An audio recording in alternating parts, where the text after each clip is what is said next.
USS Constitution, 2 weeks and 600 miles from Boston.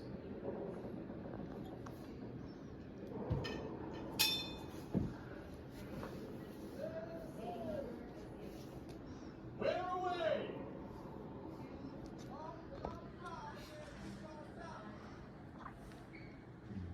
A frigate of the Royal Navy, His Majesty's ship, Guerriere. Clear the decks for engagement and set off in pursuit. For the first time, my brave crew will be put to the ultimate test. Battle. We beat quarters. Every man repairs to his battle station.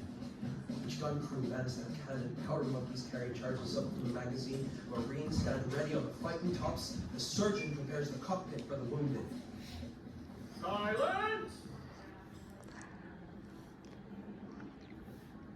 We wait in impatience at our guns.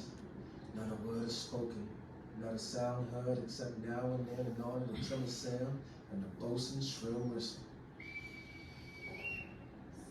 My pulse beats quick. All nature seems wrapped in awful suspense.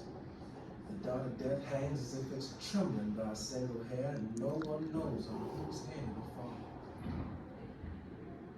This is a moment I had most wished to experience.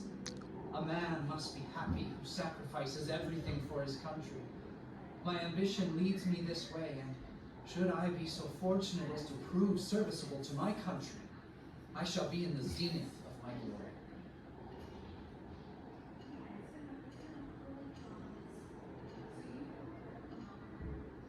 Sir, I think this ship is a Yankee. She acts too bold to be an American ship, but the better she behaves, the more honor we shall gain in taking her.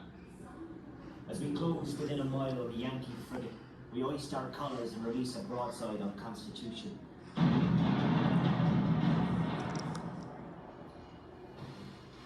The British shot fall well short, sending up great fountains of water in full ship. Permission to fire, sir.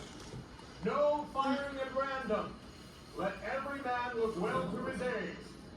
We bear Guerriere's fire, still silent, still steady, still waiting. Several shot into our hull, but the plank is so hard the shot falls out and sinks in the water. Huzzah! Our sides are made of iron! Finally, we come abreast of Guerriere. So close we can see the whites of the eyes and count the teeth of the enemy. Captain Hull is all animation. He sees that the sight is coming. Now, boys, pour it into them! Constitution shakes from stem to stern with a single mighty blast.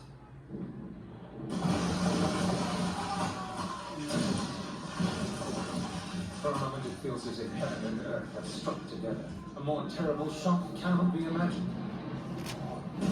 Constitution shots pound away at our forward masts.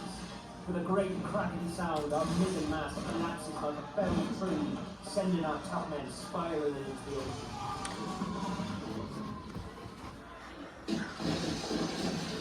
Guerriere returns our fire and cannonballs blast over the ground, sending splinters like daggers in all directions. Constitution places herself on our larboard bow, breaking us while riflemen sweep our decks with a deadly hail of musket fire. The dead, wounded, and dying are handed down as rapidly as men can pass them, so the cockpit is filled with hardly room for the surgeon to work. In less than 30 minutes, Guerriere is left without her mast standing and her hull is cut to pieces. She's a mere rolling log at the mercy of the sea. By heavens, that ship is ours! Our ship is in a sinking condition. Captain Baker has called the remaining officers together. Strike the flag! Further resistance is a useless expense of lives.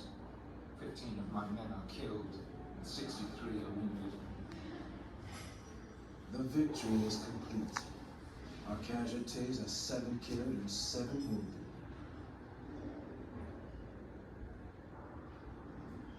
I do not mind the day of battle. The excitement carries one through.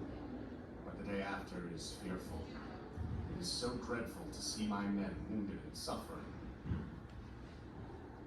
This being my first action, you can imagine what my feelings are to hear the horrid groans of the wounded and dying.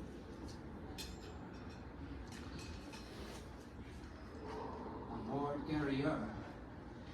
Pieces of skulls, brains, legs, arms, and blood lay in every direction, and the groans of the wounded are enough almost to make me curse the war.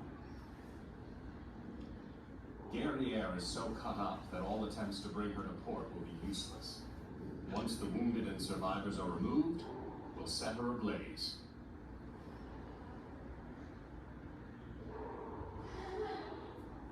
We searched for our friends among the survivors.